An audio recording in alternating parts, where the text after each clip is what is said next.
ఉన్న బంగారాన్ని విడిపించి ఆ రోజు ఆన్లైన్ రేటుకే మేము కొంటాం. Sharma gold company.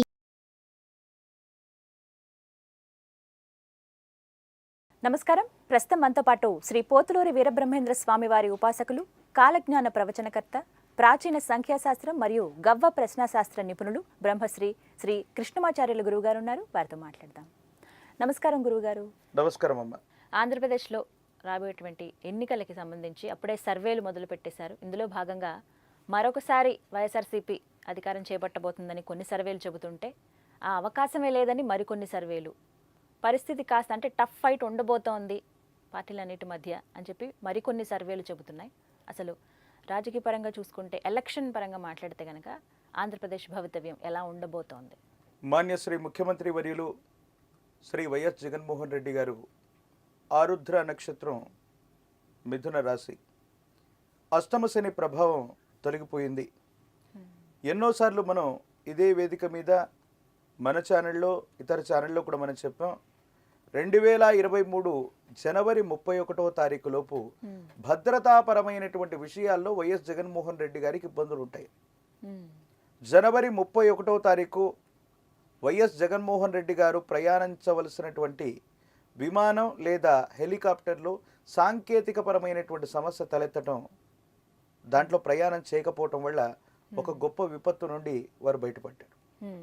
ఆరుద్ర నక్షత్రం, మిథున రాశిలో ఉన్నటువంటి వైఎస్ జగన్మోహన్ రెడ్డి గారి యొక్క భవితవ్యం ఏ విధంగా ఉండబోతుందన్నటువంటి విషయాన్ని, అట్లాగే మాజీ ముఖ్యమంత్రి వర్యులైనటువంటి చంద్రబాబు నాయుడు గారు, వీరు జన్మించింది హస్త నక్షత్రం, కన్యా రాశి, మీన లగ్నం. అలాగే జనసేన అధినేత అయినటువంటి పవన్ కళ్యాణ్ గారు, వీరు జన్మించింది శ్రవణ నక్షత్రం, మకర రాశి. చాలా విస్తృతమైనటువంటి చర్చ జరుగుతుంది జనబాహుళ్యంలో. మీరు అనుకుంటున్నట్టుగా, మీరు ఇందాక చెప్తున్నట్టుగా 2 సర్వే రిపోర్ట్లు ఒకదానికొకటి పరస్పరం విరుద్ధంగా ఉన్నాయి. ఒక రిపోర్టులేనేమో సంపూర్ణమైనటువంటి మెజారిటీతో మళ్ళీ జగన్మోహన్ రెడ్డి గారి యొక్క గవర్నమెంట్ మళ్ళీ కొలువు తీరనుందని, మరో సర్వే రిపోర్ట్లో ఖచ్చితంగా జనసేన యొక్క ప్రభావం చేత, ప్రభుత్వ వ్యతిరేక ఓటు చేత మళ్ళీ అధికారంలోకి తెలుగుదేశం పార్టీ దూసుకొచ్చే అవకాశం ఉందని. మరి వీటిలో వాస్తవం ఎంత, సమీపమైనటువంటి భవిష్యత్తులో ఏం జరగబోతుందన్నటువంటి అంశాన్ని మనం చూద్దాం. మొదట మాన్యశ్రీ ముఖ్యమంత్రి వర్యులు శ్రీ వైఎస్ జగన్మోహన్ రెడ్డి గారి యొక్క భవితవ్యం. ముందే మనం అనుకుంటున్నాం, రాహు సంబంధమైనటువంటి సంఖ్య 4 కానీ, కేతు సంబంధమైనటువంటి సంఖ్య 7 కానీ రాకూడదు. ఒకవేళ ఈ సంఖ్యలు వచ్చినట్లయితే సమీపమైన భవిష్యత్తులో వారు కొన్ని ప్రతిబంధకాలను, ఇబ్బందులను ఎదుర్కొంటారు. ఇది సాధించటంలో ఏవైనా ఇబ్బందులు వస్తాయని దీని యొక్క సంపూర్ణమైనటువంటి ఫలితం. మాన్యశ్రీ ముఖ్యమంత్రి వర్యులు శ్రీ వైఎస్ జగన్మోహన్ రెడ్డి గారు ఆరుద్ర నక్షత్రం, మిథున రాశి, వీరి యొక్క నేతృత్వంలో ఉన్నటువంటి వైఎస్ఆర్సీపీ మళ్ళీ అధికారంలోకి వచ్చేటువంటి అవకాశం ఉందా? శివాయ బ్రహ్మణే నమ, వీరబ్రహ్మేంద్ర స్వామినే నమో నమ, జై వీరబ్రహ్మ జై, గోవిందమాంబ జై. ఆశ్చర్యం కలిగించేటువంటి సమాధానం ఇది. వచ్చినటువంటి ఫలితం 2 అంటే చంద్రుడికి సంబంధించినటువంటి సంఖ్యగా మనం చెప్తాం. వైఎస్ఆర్సీపీకి ఖచ్చితమైనటువంటి మెజారిటీతో గెలిచేటువంటి అవకాశాలు కాస్త తక్కువనే చెప్పాలి. ఏది ఏమైనప్పటికీ కూడా 151+ సీట్స్తో ఉన్నటువంటి వైసీపీ గవర్నమెంట్ 175 స్థానాలని క్లీన్ స్వీప్ చేయాలన్నటువంటి ఉద్దేశంతో ప్రయత్నం చేస్తున్నారు, చెబుతున్నారు కూడా మాట. కానీ మళ్ళీ అధికారంలోకి రావటానికి కనీసమైనటువంటి మ్యాజిక్ ఫిగర్ 88, 89 అనుకుంటాను, సుమారు 90 లోపు. ఆ 88, 89 స్థానాలు గెలవటం కూడా కొంచెం కష్టమే. ప్రతికూలవంతమైనటువంటి ఇబ్బందులు ఉన్నాయి. మిత్ర బలం చేత కానీ లేదా వేరొకరి మీద కానీ వీరి యొక్క విజయం ఆధారపడి ఉంది అని ప్రశ్నాశాస్త్రం చెప్తుంది. అంటే వైఎస్ఆర్సీపీకి వచ్చేటువంటి ఓట్లే కాదు, సీట్లే కాదు, వీరి విజయానికి వేరొక పార్టీ ప్రధానమైనటువంటి, అది భాగస్వామ్యం అవ్వచ్చు, భాగస్వామ్యం కాకపోవచ్చు, వేరొక పార్టీ మీద వీరి యొక్క విజయం ఆధారపడి ఉంది అంటే అర్థం ఏమిటంటే వైఎస్ఆర్సీపీ గవర్నమెంట్ తనంతట తానుగా మళ్ళీ ఆంధ్రప్రదేశ్లో అధికారం రావటం అన్నటువంటిది కొంచెం కష్టంగానే మనం చెప్పచ్చు. అంటే సింగిల్గా వెళ్తే కష్టమే అని అర్థం చేసుకోవచ్చు అంటే తప్పనిసరిగా వారు సింగిల్గా పోటీ చేసినా మెజారిటీ స్థానాలు గెలవాలన్నటువంటి వాడి యొక్క ఆలోచన, లేదా సంపూర్ణంగా 175 సీట్లు కాదు, కనీస మెజారిటీ రావటం కూడా కాస్త కష్టమే అన్నట్టుగా కనపడుతుంది. ఇక మిగతా వ్యక్తుల యొక్క భవిష్యత్తును తెలుసుకున్నటువంటి తర్వాత ఒక కన్క్లూజన్కి వచ్చేటువంటి ప్రయత్నం చేద్దాం. ఇప్పుడు మనం తెలుసుకోబోతున్నటువంటి జాతకం మాన్యశ్రీ మాజీ ముఖ్యమంత్రి వర్యులు శ్రీ నారా చంద్రబాబు నాయుడు గారు. నాకు తెలిసినటువంటి వివరాల ప్రకారంగా చాలామంది జ్యోతిష్యుల దగ్గర ఉన్నటువంటి వారి యొక్క జాతక ప్రకారంగా హస్త నక్షత్రం, కన్యా రాశి, వీరు జన్మించినటువంటిది మీన లగ్నం. విశేషవంతమైనటువంటి స్థితిగతుల్లో మాన్యశ్రీ మాజీ ముఖ్యమంత్రి వర్యులు శ్రీ నారా చంద్రబాబు నాయుడు గారి యొక్క జాతకంలో ఎన్నో ఉచ్చస్థితికి సంబంధించినటువంటి విషయాల్ని మనం చెప్పుకున్నాం. ప్రశ్నాశాస్త్రం ఏం చెబుతుందో అన్నటువంటి విషయాన్ని తెలుసుకున్న తర్వాత సంపూర్ణంగా వారి భవిష్యత్తును కూడా మనం చెప్పే ప్రయత్నం చేద్దాం. శివాయ బ్రహ్మణే నమ, వీరబ్రహ్మేంద్ర స్వామినే నమో నమ. ఓం హ్రీం క్లీం శ్రీం శివాయ బ్రహ్మణే నమ, వీరబ్రహ్మేంద్ర స్వామినే నమో నమ. జై వీరబ్రహ్మ జై గోవింద బంబ జై. వచ్చినటువంటి ఫలితం 5. ఇది బుధుడికి సంబంధించినటువంటిది. బుధుడు అంటే అర్థం ఏమిటి? ఇందాక మనం చెప్పుకున్నట్టుగా కుమారుడు, అమాత్యుడు, ఈ విధమైనటువంటి ప్రస్తావనలు వస్తూ ఉంటాయి. తెలుగుదేశం పార్టీ అధికారంలోకి రావటం కేవలం మాన్యశ్రీ ముఖ్యమంత్రి వర్యులైనటువంటి మాజీ ముఖ్యమంత్రి వర్యులైన చంద్రబాబు నాయుడు గారి యొక్క జాతకం వల్లే కాదు, తనయుడు, కుమారుడు, సంతతి, వీరి యొక్క భవిష్యత్తు మీద పార్టీ భవిష్యత్తు ఆధారపడి ఉంది అని దీని యొక్క అర్థం. ఎంత యాదృచ్ఛికమైనటువంటి సంఘటనలు జనబాహుళ్యం జరుగుతున్నాయంటే ప్రశ్నాశాస్త్రాన్ని అనుసరించి వచ్చినటువంటి ఫలితం బుధుడు. జనబాహుళ్యంలో ప్రస్తుతానికి లోకేష్ గారు పాదయాత్ర చేస్తున్నారు. తెలుగుదేశం పార్టీ యొక్క బాధ్యతల్ని తన యొక్క భుజస్కంధాల మీద మోస్తూ మళ్ళీ అధికారంలోకి తీసుకొచ్చేటువంటి ప్రయత్నం ఏదైతే ఉందో, లోకేష్ గారి యొక్క పాదయాత్ర టీడీపీకి బలాన్ని చేకూర్చబోతుంది. కేవలం చంద్రబాబు నాయుడు గారి యొక్క జాతకం వల్ల, వారి యొక్క నేతృత్వంలో ఉన్నటువంటి పార్టీ వల్ల ఇది సాధ్యం కాదు.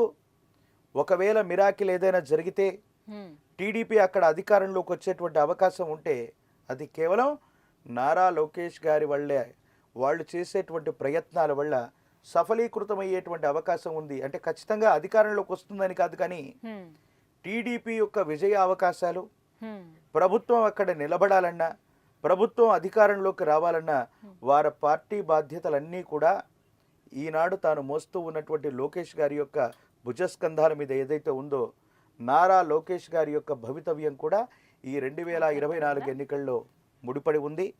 ఖచ్చితంగా నారా లోకేష్ గారు చేస్తూ ఉన్నటువంటి పాదయాత్ర తెలుగుదేశం పార్టీకి ఖచ్చితంగా ఇది అత్యంత అనుకూలవంతమైనటువంటి పరిస్థితిని ఇస్తుందనటంలో ఎటువంటి సందేహం కూడా లేదు. అయితే టీడీపీ ఇక్కడ పొత్తుతో వెళ్ళే అవకాశాలు ఉన్నాయా? పొత్తుతో వెళ్తే మంచిదా, లేకుంటే ఒంటరిగా వెళ్తే విజయ అవకాశాలు ఎక్కువగా ఉన్నాయా? బుధుడు మిత్రకారకుడు, అలాగే కుమారుడు, ఇటువంటి స్థితిగతులకు సంబంధించి మనం చెప్తూ ఉంటాం. ఇప్పటికే చాలాసార్లు మనం చెప్పి ఉన్నాం, సమీపమైనటువంటి భవిష్యత్తులో ఆంధ్రప్రదేశ్లో ఏర్పడబోయే గవర్నమెంట్ 3 వ్యక్తులు లేదా 3 పార్టీలు, ఒకరికంటే ఒకరు, ఇద్దరి కంటే కూడా ఎక్కువ వ్యక్తుల యొక్క సమ్మిళితమైనటువంటి ప్రభుత్వమే సంకీర్ణమైనటువంటి ప్రభుత్వం.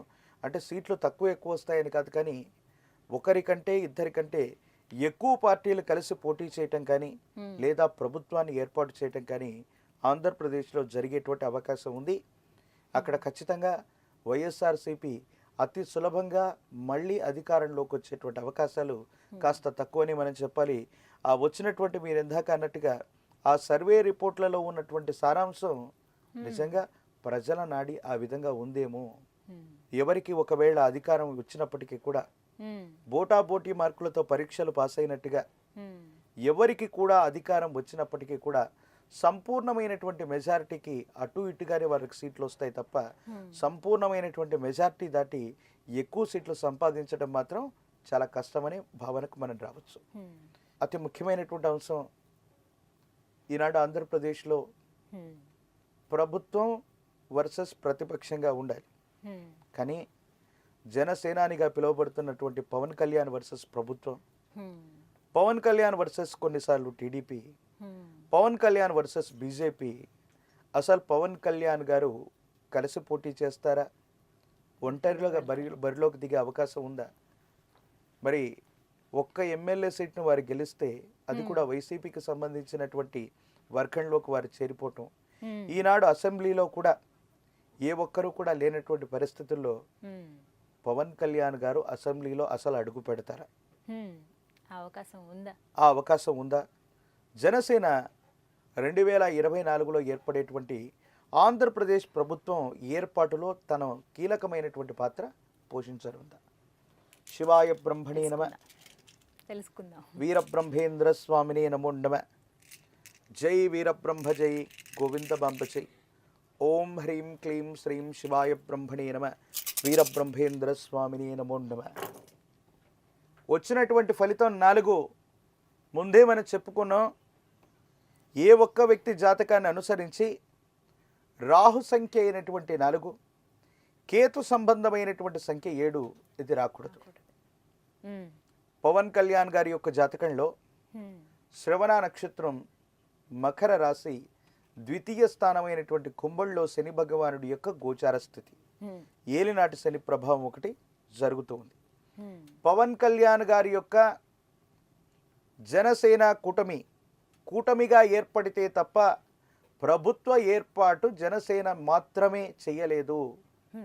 వీరు సన్నిహితంగా వేరొక పార్టీని, ఇతర పార్టీలన్నింటినీ కలుపుకొని వీరు ప్రభుత్వ ఏర్పాటు దిశగా ప్రయత్నం చేస్తే అవుతుంది తప్ప కేవలం ఒక్క జనసేనతో ఈ 2024వ సంవత్సరంలో ప్రభుత్వ ఏర్పాటు వీరొక్కరు చేయటం కాస్త అసాధ్యమే. అంటే సమీపమైన భవిష్యత్తులో వీరి జాతకం ఎలా ఉందంటే అమాత్యుడు, మంత్రి, కేంద్ర స్థాయి మంత్రి, ఈ స్థితిగతికి సంబంధించినటువంటి అన్ని రకాలైన అనుకూలవంతమైనటువంటి అంశాలు పవన్ కళ్యాణ్ గారి యొక్క జాతకంలో తప్పకుండా ఉంది. కానీ 2024వ సంవత్సరంలో ఖచ్చితంగా వీరు ముఖ్యమంత్రి అవ్వటం కానీ లేదా వీరి పార్టీ మాత్రమే అధికారంలోకి రావటం కానీ ఇది కాస్త కష్టం.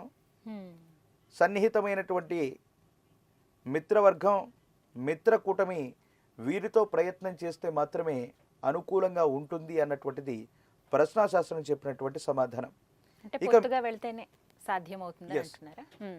ఇప్పుడు ముగ్గురు జాతకాల్లో ఆరుద్ర నక్షత్రం మిథున రాశి జగన్మోహన్ రెడ్డి గారు, హస్త నక్షత్రం కన్యా రాశి మీన లగ్నం చంద్రబాబు నాయుడు గారు, శ్రవణ నక్షత్రం మకర రాశి పవన్ కళ్యాణ్ గారు.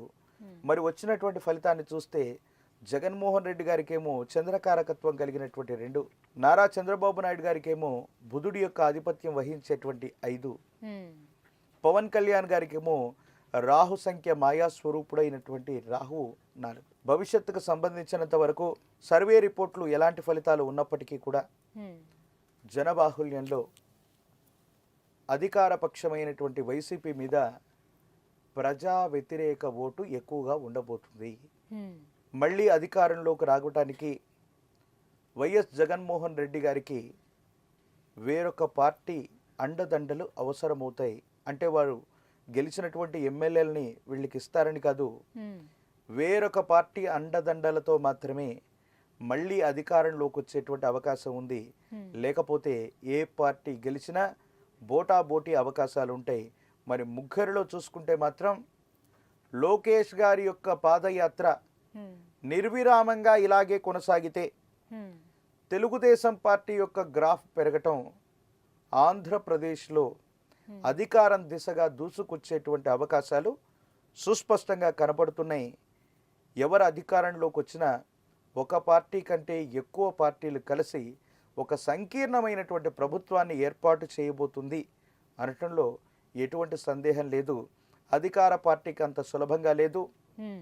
ప్రతిపక్ష తెలుగుదేశం కూడా కొన్ని పార్టీలను కలుపుకుంటే మాత్రమే విజయావకాశాలు ఉన్నట్టుగా మనం భావన చేయొచ్చు. గవ్వ ప్రశ్న శాస్త్రం ద్వారా ఏపీ భవితవ్యం ఎలా ఉంటుంది ఎన్నికలకి సంబంధించి చక్కగా వివరించారు గురుగారు. ధన్యవాదాలండి. జై వీరబ్రహ్మ, జై గోవింద బాంబ. సుమన్ టీవీలో మీ పర్సనల్ అండ్ బిజినెస్ ప్రమోషన్స్ కోసం కింది నెంబర్కి కాంటాక్ట్ చేయండి.